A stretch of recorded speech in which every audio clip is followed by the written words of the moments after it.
축적되었다고 해도 과언이 아닙니다. 우리 몸의 세포 속에는 무수히 많은 미토콘드리아가 들어있습니다. 미토콘드리아는 우리 몸의 세포에서 발전소 역할을 하기도 하고 생명에게 암컷과 수컷이라는 성을 주기도 했고 또 망가진 세포가 스스로 사라져서 자리를 비워주는 역할을 하게도 해줍니다. 만약에 망가진 세포가 그 자리를 비워주지 않으면 어떻게 될까요? 그것이 바로 암입니다.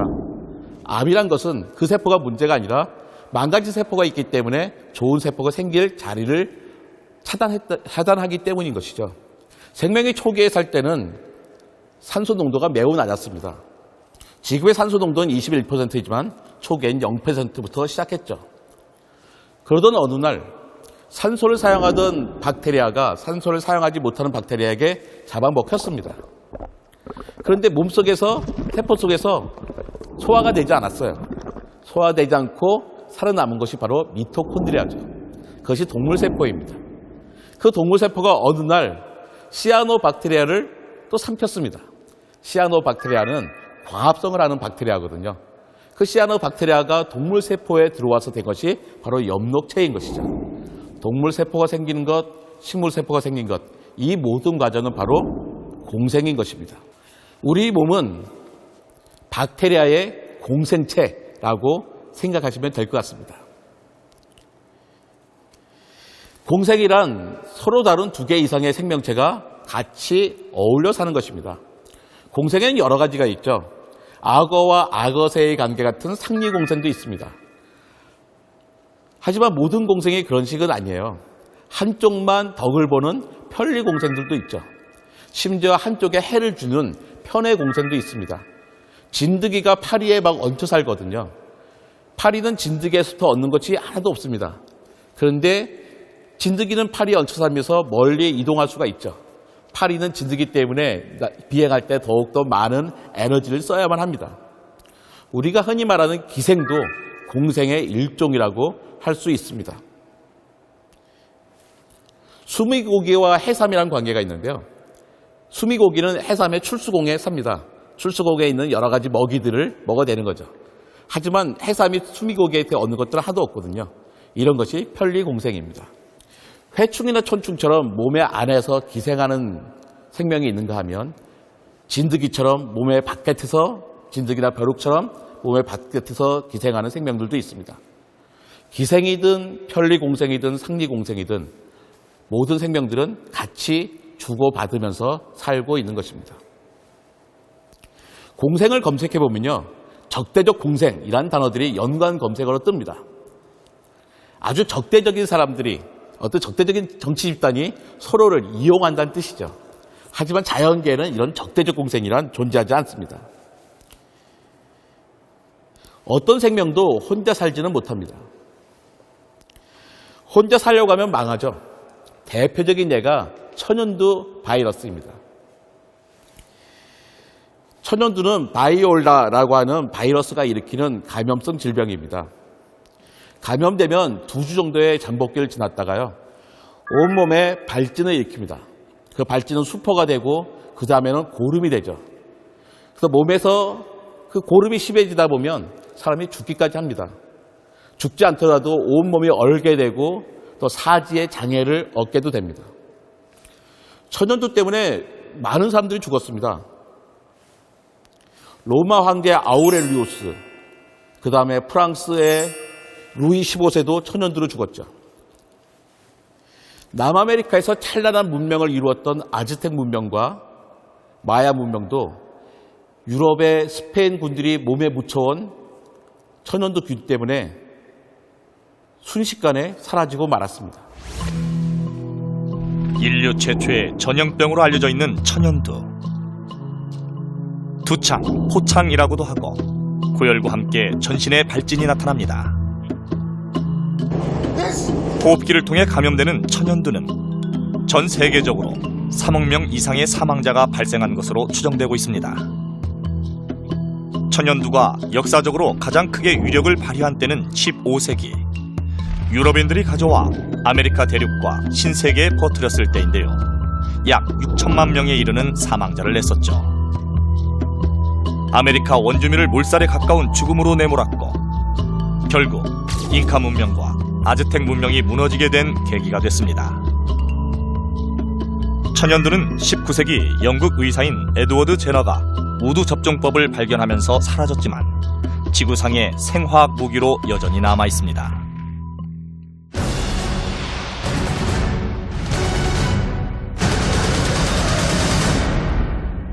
이렇게 무서운 천연두균도 이미 사라지고 없습니다.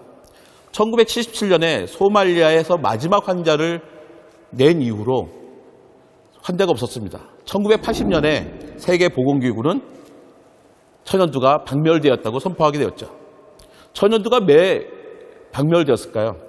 천연두는 자기가 감염시킨 숙주를 완전히 죽여버렸기 때문입니다. 숙주가 사라지니까 자기가 살 곳도 없어진 것이죠. 생명은, 자연계는 이런 잔혹한 생명은 용납하지 않습니다. 우리 입 주변에 입이 커진다고 하잖아요. 여기에 무슨 헤르페스 균이 낍니다.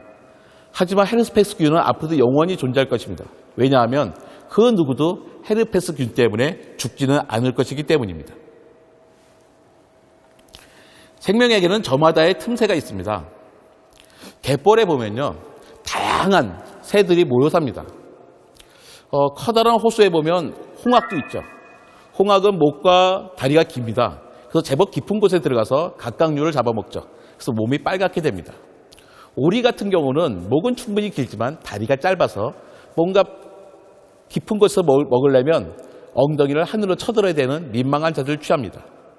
도요새는 보리와 다리가 적당히 길어서요, 아주 얕은 곳에서 먹이를 취하죠. 어디 가나 공주과 새들도 있습니다. 발에 물을 묻히려지 않는 새들도 있거든요. 각기 다른 생명의 틈새를 차지하고 있는 것이죠. 이런 틈새들을 니치라고 합니다. 생태적 지위라고도 번역하는데요. 저는 생태적 지위란 말 때문에 되게 공부할 때 힘들었습니다. 제가 생각하는 지위란 대통령, 국무총리, 장관, 국장 이런 거였는데 생태학에서 말하는 생태적 지위는 그런 것이 아니더라고요. 집을 짓는 곳들, 알을 낳는 시기, 먹는 먹이 이렇게 다 다르잖아요. 이런 것들을 생태적 지위라고 합니다. 저는 생태적 지위란 말보다는 생태적 틈새란 말이 훨씬 더 좋은 것 같습니다. 같이 산다는 게 꼭 하하호호하면서 어울려 산다는 것은 아닙니다. 다 잡아먹는 관계가 있죠. 그래서 먹이 그물이라는 게 형성되는 것이잖아요. 다 포식자와 피식자의 관계를 갖고 있습니다. 생태계를 유지한다는 것은 먹이 그물을 유지한다는 것입니다. 복잡한 생태계에서 어떤 종 하나가 사라졌다고 합시다. 그 생태계는 어떻게 될까요? 심각한 일이 날까요? 그렇지 않습니다. 생태계에 한 종, 두 종 사라져도요, 아무런 문제 없습니다. 그 빈틈은 빈틈대로 남아 있습니다. 그 종들을 잡아먹던 생명들은요, 다른 종들을 잡아먹어도 됩니다. 또 사라진 동물들이 잡아먹던 작은 동물들도 안심할 게 아니죠. 그 사라진 동물이 아니라도 자기를 잡아먹을 동물들은 많이 있을 테니까요. 그 틈새는, 비어진 틈새는 누군가 다른 생명이 생겨서 채워나가게 됩니다. 하지만 한 종, 두 종 사라지는 게 아니라 일군의 생명들이 한꺼번에 사라진다면 이야기가 달라집니다.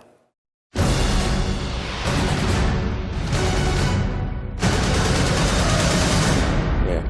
대멸종의 원인은 그러니까 기후와 환경의 변화이거든요.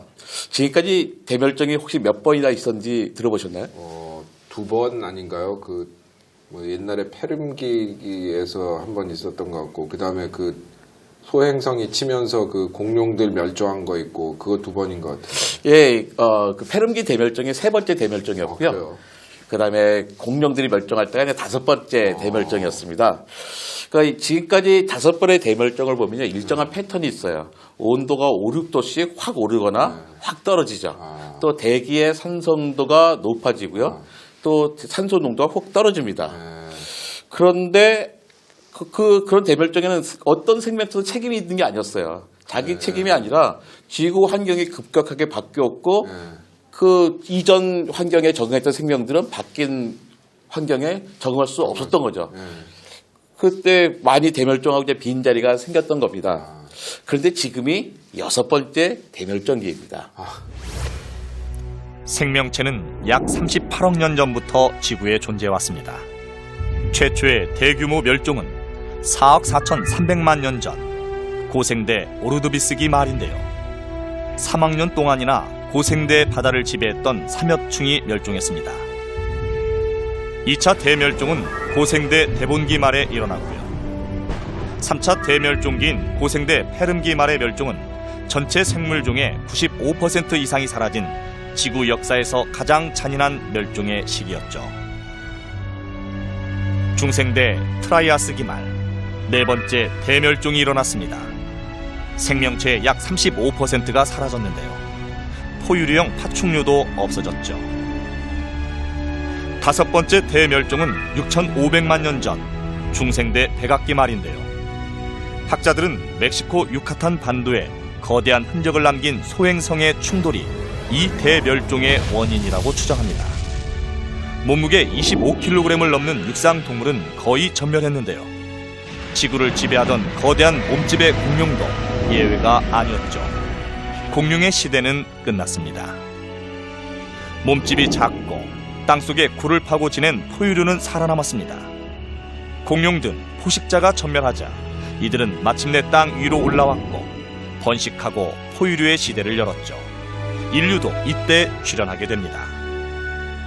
하지만 인류는 지구 곳곳에서 숲을 파괴하고 있고 온실가스로 전 세계적 기상이변을 불러일으키고 있습니다.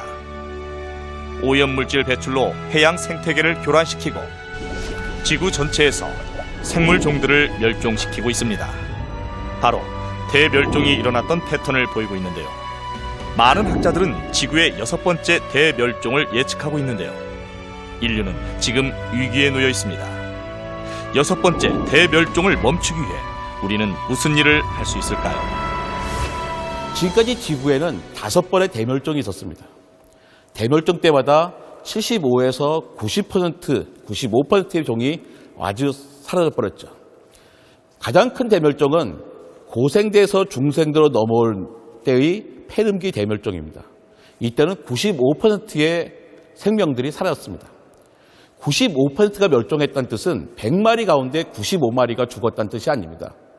100종류 가운데 95종류가 사라졌다는 뜻이죠. 100종류 가운데 95종류는 한 마리도 남지 않고 모두 다 사라지고 나머지 5종류라고 해서 잘 살고 있는 건 아닙니다. 대부분 죽었지만 몇 마리씩만 살아남아서 다른 생태계의 빈틈들을 찾아갔죠. 그래서 전혀 새로운 생명들이 생겨난 것입니다. 진화란 이런 멸종과 대멸종을 통해서 일어나는 것이죠. 대멸종은 일정한 패턴으로 일어납니다. 비슷한 이유가 있죠. 산소의 농도가 급격히 떨어지거나 대기의 산소농도가 높아집니다. 더 중요한 것은 온도입니다. 기온이 5도에서 6도씩 급격히 오르거나 급격히 떨어지죠. 지금 우리가 살고 있는 이 시기를 6번째 대멸종기라고 부릅니다. 3번째 대멸종이 100만 년이 걸렸는데요. 6번째 대멸종은 짧으면 500년, 길어야 10,000년이 걸릴 것이라고 합니다. 3번째 대멸종보다 엄청나게 빠른 속도로 진행하고 있는 것이죠. 그런데 지금 6번째 대멸종은 지난 5번의 대멸종과 달랐습니다. 산소의 농도 변화 없이 21%를 유지하고 있습니다. 대기의 산소농도는 우리나라 같은 경우는 88 올림픽을 기회로 해서 점점점 도와주고 있습니다. 온도는요, 지구 온난화로 걱정을 하지만 지난 150년 동안에 겨우 0.85도 올랐을 뿐입니다. 150년 동안에 0.85도 올랐다는 것은 멸종과는 아무런 상관이 없습니다. 대구에서 키우던 사과를 파주에서 키울 수 있다는 정도죠.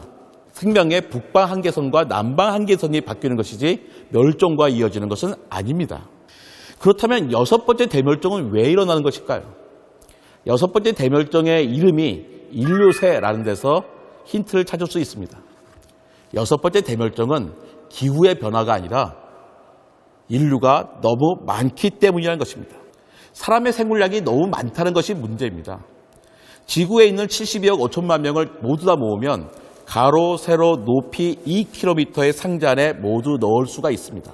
엄청난 양이죠.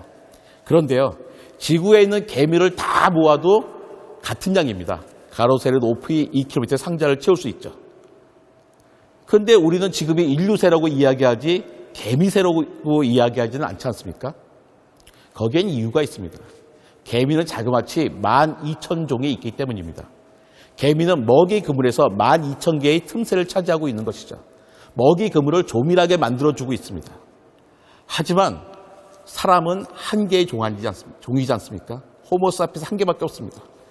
인류가 생물량이 너무 많다 보니까 먹이 그물이 되게 느슨해졌습니다. 그래서 우리 주변에 한 종, 두 종이 사라지고 나면 먹이 그물의 올이 완전히 풀려버릴지 모릅니다. 그래서 우리가 걱정을 하고 있는 것이죠. 6번째 대멸종이라 해가지고 대수일까요? 가장 컸던 3번째 대멸종에도 5%는 살아남았습니다. 6번째 대멸종에서 99%가 사라진다고 해도 1%는 살아남지 않겠습니까? 그 1%에 우리가 끼면 문제가 아니죠. 그런데요, 지난 5차례의 대멸종을 보니까 그때마다 최고 포식자는 반드시 멸종하고 말았습니다. 이것이 문제죠. 지금 최고 포식자가 누굽니까? 바로 우리 인류 아닙니까? 지금 6번째 멸종을 막지 못한다는 것은 우리 인류가 사라진다는 것입니다.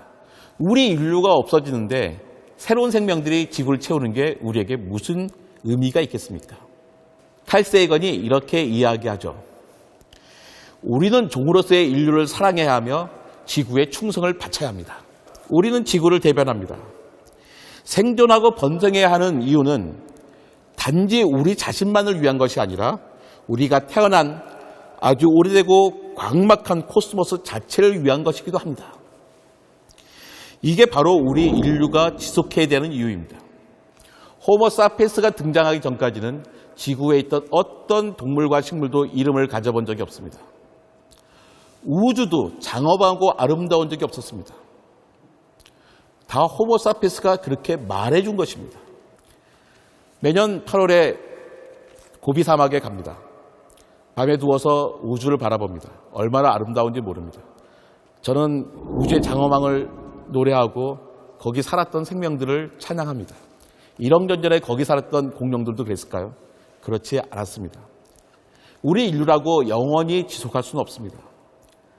하지만 우리 인류를 위해서 뿐만 아니라 지구와 자연과 우주를 위해서도 우리는 좀 더 살아남아야 하죠. 우리가 살아남기 위해서는 지구의 생태계를 유지해야 됩니다. 지구의 생태계를 유지한다는 것은 다른 생명들과 함께 어울려 산다는 것이죠. 여기에는 많은 연습이 필요합니다. 눈에 보이지 않는 동물들과 식물, 미생물을 우리가 어떻게 사랑하겠습니까? 먼저 눈에 보이는 사람들을 사랑하는 연습을 해야겠죠. 우리가 살아남기 위해서는 생태계를 유지해야 되고, 생태계를 유지하는 연습은 우리 사람끼리 같이 사는 연습을 하는 것입니다. 가장 중요한 것은 같이 사는 것이죠. 이것이 오늘 제가 여러분께 드리고 싶었던 이야기였습니다. 감사합니다.